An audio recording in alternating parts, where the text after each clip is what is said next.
L'histoire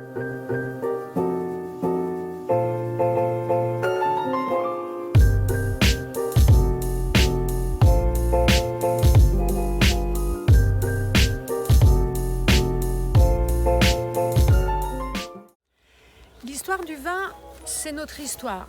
C'est votre histoire que nous prenons plaisir à partager avec vous. Aujourd'hui, nous allons vous parler de terroir, de Vrigny, notre village classé en premier cru sur la montagne de Reims.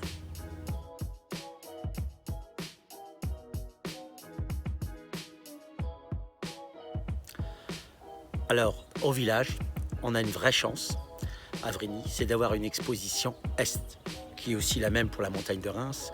Et cette exposition permet d'avoir une température régulée.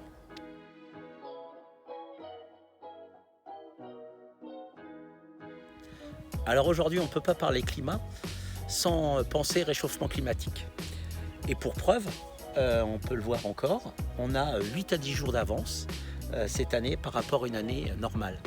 Et on va le voir aussi à la vendange, ça favorise toujours des vendanges de qualité.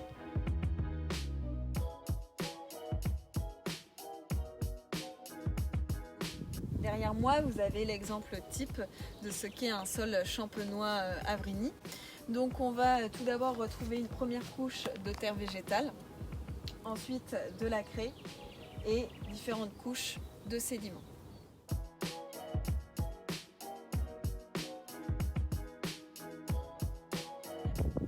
On essaie d'obtenir un écosystème favorable à la biodiversité, de conserver la faune et la flore, d'avoir des sols vivants.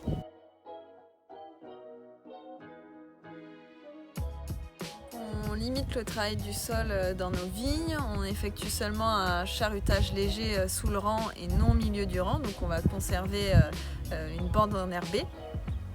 Moi j'appelle plutôt ça un binage qu'un charutage. Ce binage il va se faire grâce à des outils rotatifs que l'on va régler de manière à ne pas détruire la couche humique.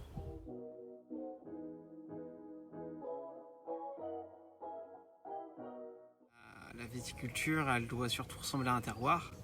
Donc l'homme par rapport à la vigne et à son terroir, ne doit pas être dominant. Il doit justement accompagner la vigne. Parce que vraiment, quand on est vigneron, ce qu'on recherche en premier, c'est une typicité du lieu, mais aussi d'un cépage. Donc plus on intervient, plus on va lisser ce côté terroir, voire même le côté cépage. Donc c'est pour ça que l'homme doit être présent, mais peu interventionniste finalement.